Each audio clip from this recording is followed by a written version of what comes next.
이사야서 47장 1절로 11절 말씀 우리 함께 읽겠습니다. 처녀 딸 바벨론이여 내려와서 티끌에 앉으라. 딸 갈대하여 보좌가 없어졌으니 땅에 앉으라. 내가 다시는 곱고 아리답다 일컬음을 받지 못할 것임이라. 맷돌을 가지고 가루를 갈고 노울을 벗어 치마를 걷어 다리를 드러내고 강을 건너라. 내 속살이 드러나고 내 부끄러운 것이 보일 것이라. 내가 보복하되 사람을 아끼지 아니하리라. 우리의 구원자는 그의 이름이 만군의 여호와 이스라엘의 거룩한 이신이라.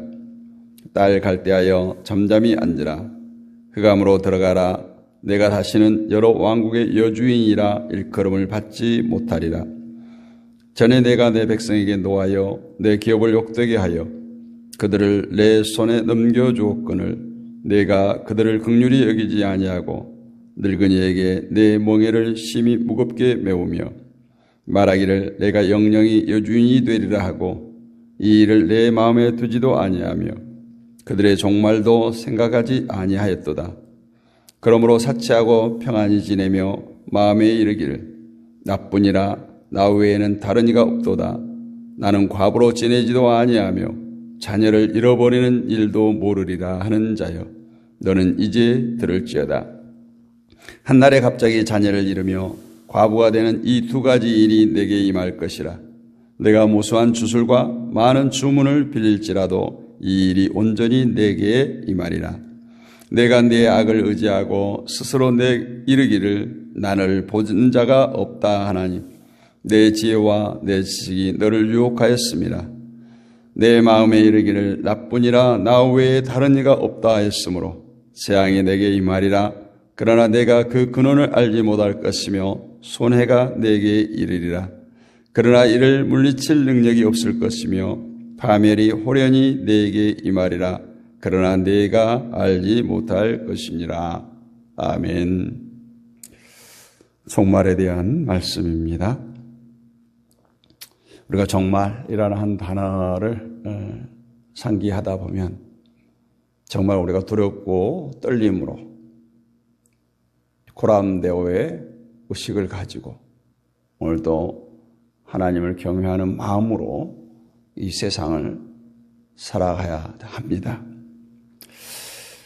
우리가 잘 아는 누가복음 12장 16절 이하를 보면 어리석은 부자에 대한 비유가 나옵니다. 한 해 부자가 농사를 지었는데 소출이 너무너무 많아서 창고에 쌓아둘 것이 없을 정도, 쌓아둘 장소가 없을 정도가 되었습니다. 그래서 부자는 기존의 창고를 헐고 더 큰 창고를 지어서 소출을 가득히 쌓아두고 스스로 말합니다. 이제 먹고 쓸 것이 많으니 이제는 먹고 마시면서 편안히 즐겁게 살아가자. 그때 하나님께서 그 부자에게 말씀하시기를 어리석은 자여 오늘 밤에 내 영혼을 도로 찾으리니 그러면 너가 예비한 것이 네 것이 되겠느냐라고 합니다. 그래서 우리는 이 비유를 어리석은 부자의 비유다 이렇게 말하죠. 이 말씀을 보면 하나님께서 모든 인간들이 기본적으로 인식하고 있는 생각, 오늘날로 말하면 상식을 깨뜨리고 상식을 책망하고 있다라고 볼 수 있습니다. 생각해 보세요. 자신의 힘과 노력으로 모아진 것들, 소출이 됐든 재물이 됐든 그것을 내가 열심히 땀 흘리고 노력해서 내 힘으로 모았어. 얼마든지 그것을 쓰고 누리며 살 수 있습니다. 그런데 이처럼 세상을 재미있게 살아갈 수 있다고 생각하는 이 자립성, 자신의 힘을 의지하는 자립성에 대한 책망이 바로 이 부자를 어리석은 부자의 비유에 나오는 내용이죠. 인간의 죄는 이처럼 자신의 힘을 의지하고 세상의 힘을 필요로 하는 데서 출발합니다. 아담이 죄를 짓는 것도 마찬가지죠. 하나님과 함께 동산을 거닐며 하나님과 함께 모든 것을 누릴 수 있었지만 어찌하든지 그것을 내 것으로 삼고자 하는 욕심, 또 내가 하나님처럼 되고자 하는 욕심이 결국은 죄를 낳게 되었습니다. 힘이 있어야 살고, 힘이 있어야, 가진 것이 있어야 어깨를 펴고 살 수 있다는 생각 때문에 이처럼 인간은 힘이 되는 모든 일에 관심을 쏟아붓게 되었습니다. 이런 죄가 신을 찾는 그런 신앙 속에서도 드러납니다. 나에게 힘이 되는 신을 찾게 된다는 거죠. 따라서 사단은 우리에게 어떻게 접근하는가? 인간들이 의지할 만한, 인간들이 힘이 될 만한 것을 수없이 끊임없이 제공합니다. 그렇게 함으로써 하나님과의 관계가 어떠해야 되는가에 대해서 망각하도록, 또 하나님과 단절되도록, 하나님과 멀어지도록 하는 것이 마귀의 사명인 거죠. 인간의 인간다움은 하나님 앞에서는 아무런 힘이 필요 없다는 사실을 인식하고 그 사실에 순종하는 것이 바로 하나님이 보는 인간다움인 거예요. 힘이 필요 없음을 아는 것은 완전한 자기 부인입니다. 그래서 예수님께서도 자기를 부인하고 자기 십자가를 지고 나를 따르라고 말씀하셨어요. 예수님 앞에서는 세상에 그 어떤 힘도 필요 없다라는 사실을 인식하지 않는 자는 예수님을 따를 수 없다는 선언입니다. 모든 일은 예수님께서 다 이루셨기 때문에 인간 편에서 더 이상 이루어야 할 일은 없다라는 거예요. 어떻게 보면 믿음은 인간이 자기의 노력과 힘을 포기하고 우리 주님께서 하신 일만 의지하는 것이다. 이렇게 말할 수가 있는데, 자신의 노력으로 구원을 이루기 위해서 뭔가 하라고 하는 것은, 이것은 믿음을 잘못 인식하고 있는 겁니다. 그러나 인간은 이 믿음에 스스로 순종할 수가 없다. 믿음에 완전할 수가 없다. 아무것도 할 필요가 없다는 말에 반발해서 자기의 어떤 자립심으로 노력과 힘을 통해서 하나님을 기쁘게 하려고 합니다. 이것이 죄 가운데 있는 인간의 모습이에요. 자기의 자립심으로 살고자 하는 사람은 모든 활동이 자신의 생존을 중심, 자기 중심으로 이루어집니다. 그리고 그 생존을 위한 필수적인 힘을 가지고 살기 때문에 결국은 곧 힘을 축적하는 쪽으로 갈 수밖에 없다라는 거예요. 우리 인간이 생각하는 지혜라는 것도 자신의 몸을 보존하고 유지하는 쪽으로 발달해 갑니다. 따라서 인간이 어리석게 생각하고 지혜롭게 못한 것으로 여긴 것은 전혀 나에게 유익되지 않는다. 그래서 우리의 과학도 문명도 어떻게 발전해 갑니까?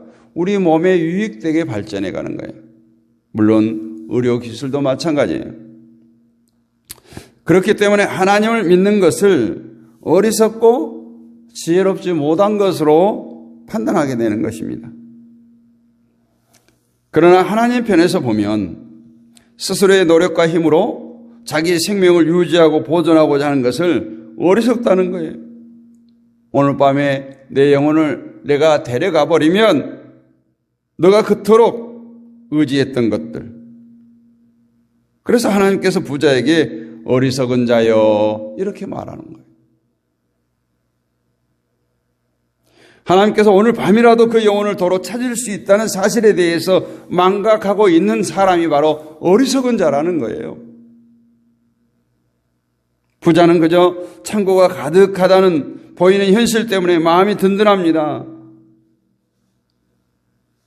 그러나 이 창고의 모든 것, 내가 힘써 쌓아놓은 모든 것들이 오늘 밤에 내 것이 되지 못할 수 있다는 것을 알지 못한다는 거예요. 이것이 세상 사람들의 모습이고 또 오늘 믿음이 연약한 우리들의 모습이기도 합니다. 하나님을 믿는 우리들의 삶을 생각해 봅시다. 과연 우리가 모든 일에 있어서 하나님을 마음에 둔 채 모든 일을 하고 있는가? 내 생명은 내 것이 아니다. 하나님의 것이다라는 생각 안에 모든 일을 하며 살아가는가? 나에게 정말에 지금 다가오고 있다는 사실을 염두하고 살아가는가? 가령 우리가 중한 병에 들었을 때 우리의 그 병든 몸에 대해서 낙심하거나 원망하지 않고 내 생명은 하나님께 있습니다. 죽든지 살든지 하나님 뜻대로 하옵소서. 이러한 믿음으로 하나님께 맡기고 살 수 있느냐 하는 거죠. 이것이 바로 자기 힘을 포기하고 살아가는 신앙의 모습입니다. 이런 믿음이라면 비록 병든 몸이라고 할지라도 편안한 마음으로 살아갈 겁니다. 지금 건강하다고 해서 죽음이 없는 것도 아니고 차츰차츰 다가오는 종말을 피할 수 있는 것도 아닙니다. 이런 것들을 생각한다면 질병으로 인해서 고생한다고 해도 낙심하고 신세를 한탄하지 않을 것입니다. 그래서 믿음은 계속해서 말씀드리지만 한쪽을 포기하는 거예요. 세상 나라를 포기하고 하나님의 나라를 선택하는 거예요. 하나님이 요구하시는 믿음은 뭡니까? 세상을 의지하지 않겠습니다. 돈을 믿지 않겠습니다. 권력을 의지하지 않겠습니다. 힘을 믿지 않겠습니다. 이런 고백이 포함되어 있는 것. 자기 자신도 믿지 않는 거예요. 이것이 진실된 믿음입니다. 그런데 우리는 믿음을 말하면서 자신을 한계성을 벗어나지 못한 채 현실 속에서 헤매는 경우가, 아파하는 경우가, 눈물을 흘리는 경우가 많다라는 겁니다. 오늘 6절, 8절을 보면 이 말의 뜻은 이스라엘이 범죄하자 하나님께서 그들을 징계하셔서 바벨론의 포로가 될 것이다. 이것을 예언하고 있어요. 그런데 이스라엘이 바벨론의 포로가 되자 이 바벨론이 자신들이 힘이 있어서 이스라엘을 점령하고 이스라엘을 이렇게 속국으로 삼는 것으로 착각했어요. 바벨론은 그 일의 배후에 하나님이 계심을, 하나님이 역사하심을 잊어버린 채 이스라엘을 핍박하고 하나님을 무시합니다. 여호와를 신으로 섬기는 민족을 점령하고 그들을 종으로 부리는 만큼 여호와 하나님도 자기들의 힘 앞에 별 수 없다고 생각한 거예요. 이것이 우리 인간들의 무지함입니다. 바벨론은 자기 힘에 도취한 채 살았어요. 강한 힘과 평안 속에서 종된 이스라엘에게 긍휼을 여기지 못해요. 긍휼을 베풀지 않고 오늘 말씀의 표현처럼 늙은이에게조차 심한 멍에를 메우면서 자신들의 힘을 과시했습니다. 그리고 자신들의 평안이 자기의 힘으로 이루어진 것으로 착각했어요. 지금은 내가 과부가 아니고 지금은 내가 자식을 잃어버리지 않는 것이 하나님이 일하고 계신 결과임을 잊어버린 채 자신들이 너무너무 잘나서 자신들이 똑똑해서 자신들이 힘이 있어서 그런 것처럼 과시했다라는 거예요.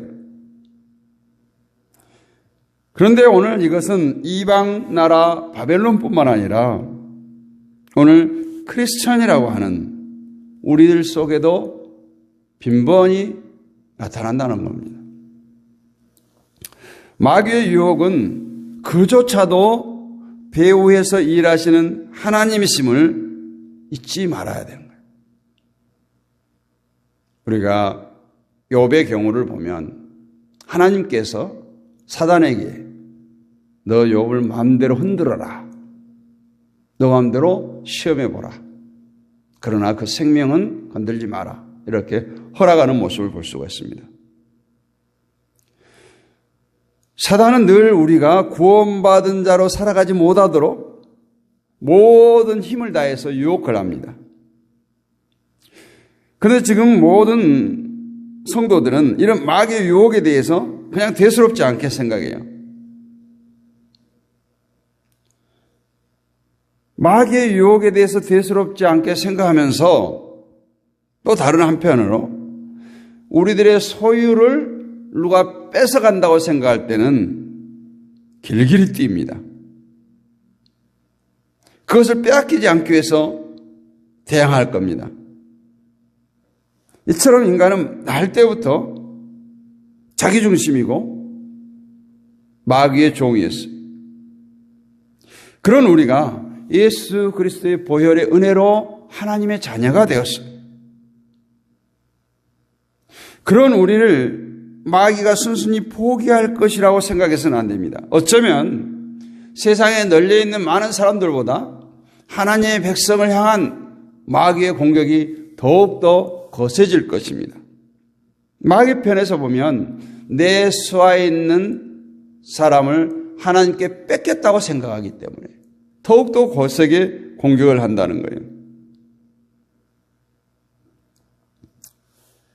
그런 우리를 마귀가 순순히 포기할 것이라고, 나는 괜찮을 것이라고 안심해서는 안 된다는 거예요. 우리는 하나님의 힘으로 살지 못하고 자신을 위해서 힘을 추구하는 이러한 생각들이 마귀가 가장 노리는 거예요. 그래서 그 틈을 타는 거예요. 마귀는 우리가 그냥 교회에 출석하지 못하도록 방해하는 것이 목적이 아니라 십자가 앞에서 자신을 포기하지 못하도록 하는 거예요. 교묘하죠. 어찌든지 우리 욕심대로 살게 하는 거예요.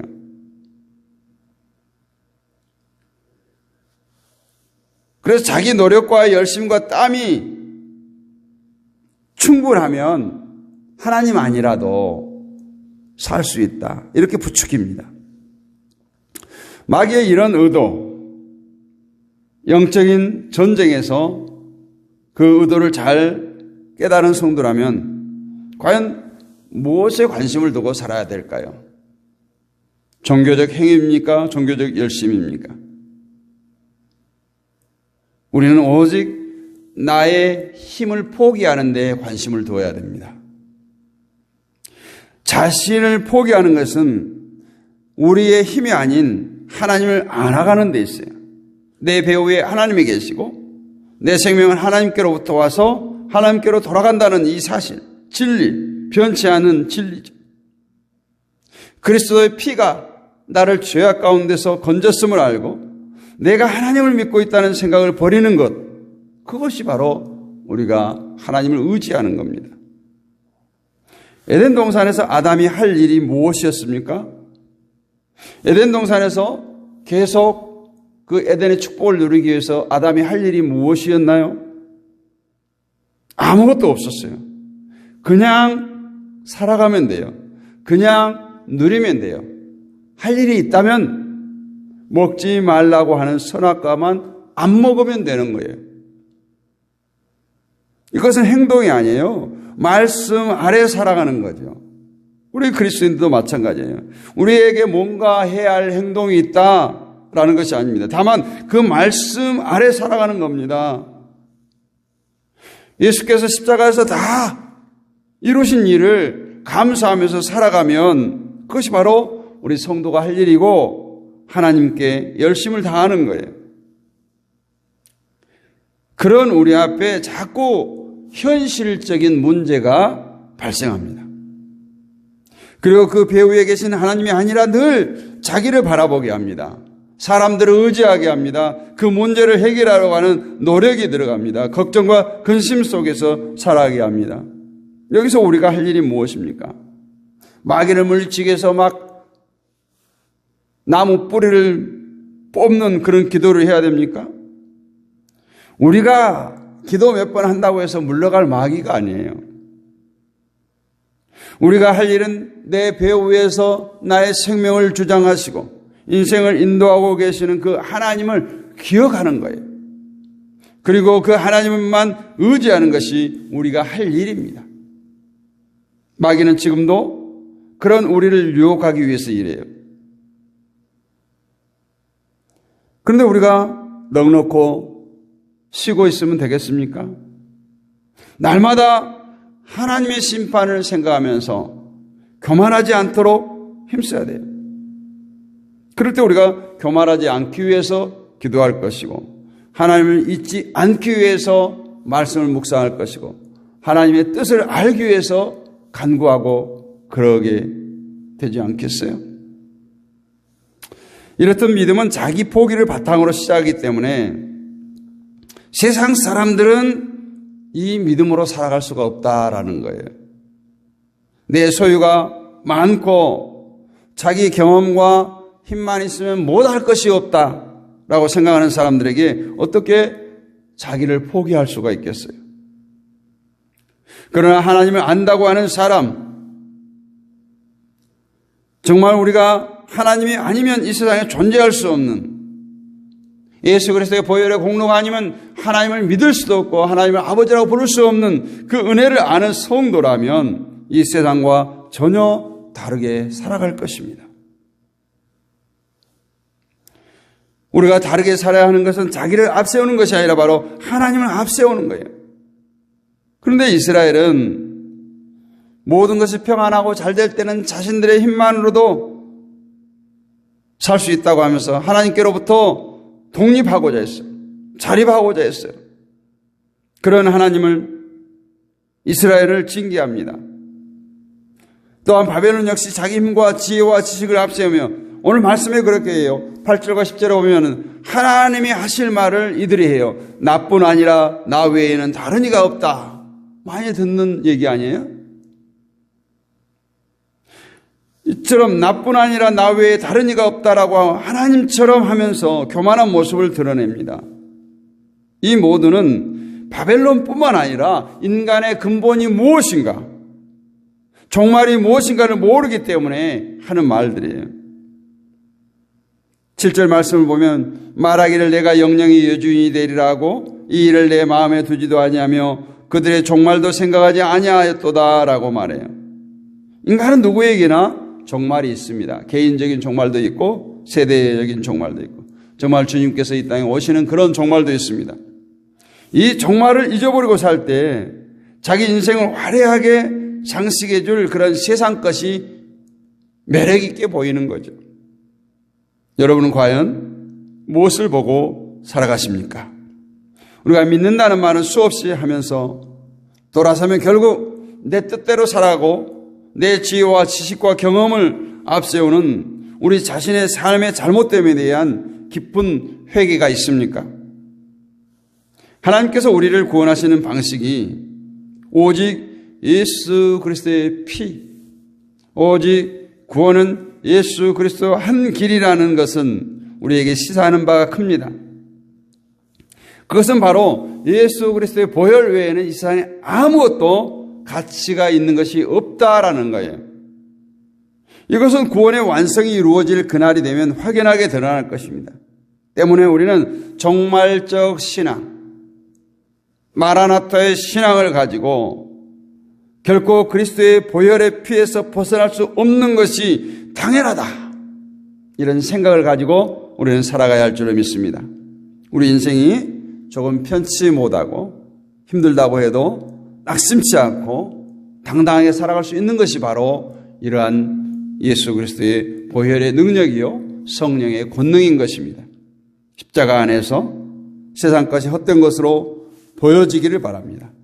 종말적 신앙으로 천국문을 바라보면서 한 걸음 한 걸음 나의 달려갈 길을 다 달려가 정말 주님 앞에 서는 그날까지 우리가 정말 최선을 다해서 세상을 바라보지 않고 날마다 자기를 부인하며 자기를 포기하고 하나님만 전적으로 의지하는 신앙의 성공자들이 될 수 있기를 주님의 이름으로 축원을 드립니다. 은혜가 풍성하신 아버지 하나님 감사합니다. 이 새벽에도 우리를 흔들어 깨우셔서 주의 이름으로 모이게 하시고 하나님을 찬양하며 간구하여 부르짖으며 하나님의 말씀을 상고케 하시니 감사합니다. 아버지, 날마다 우리가 종말을 향해서 달려갑니다. 정말 오늘이라고 하는 이 시간은 어제 죽어간 사람들에게 그토록 바라고 원했던 시간입니다. 오늘을 살게 하신 아버지 하나님, 정말 하나님과 동행함으로 하나님의 붙드심으로 주님만 바라고 날마다 승리하는 우리 모두가 되기를 원합니다. 정말 세상은 매력적인 일들이 너무너무 많습니다. 우리를 유혹하기에, 우리를 거꾸로 뜨리기에 힘있는 사단의 괴계가 우리를 늘 엄습해 옵니다. 주만 바라보기를 원합니다. 세상에 한눈 팔지 않기를 원합니다. 오늘도 승리하는 복된 삶을 살게 하옵소서. 믿사옵고 살아계신 우리 주 예수 그리스도 이름으로 감사하고 기도하옵나이다. 아멘. 하늘에 계신 우리 아버지 이름을 거룩하게 하시며 아버지의 나라가 오게 하시며 아버지의 뜻이 하늘에서 같이 땅에서도 이루어지게 하소서. 오늘 우리에게 일용할 양식을 주시고 우리가 우리에게 잘못한 사람을 용서해 준 것 같이 우리 죄를 용서해 주시고 우리를 시험에 빠지지 않게 하시고 악에서 구하소서. 나라와 권능과 영광이 영원히 아버지의 것입니다. 아멘. 할렐루야. 오늘 또 승리하셨습니다. 함께 하신 모든 분들 사랑하고 축복합니다. 그리고 감사드립니다. 이 시간도 우리가 합심하여 기도할 텐데요. 이 나라와 이 민족을 위해서 기도합니다. 한반도 평화를 위해서 기도하시고 한국교회를 위해서 기도합니다. 세계 평화를 위해서 기도하겠습니다. 선교사님들을 위해서 기도합니다.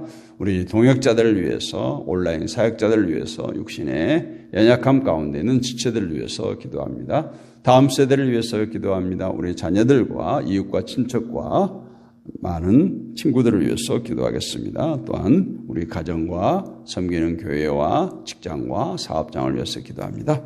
오늘은 목요일입니다. 우리 다음 세대와 자녀들을 위해서 집중적으로 기도하도록 하겠습니다. 우리 주여 크게 한번 부르짖고 기도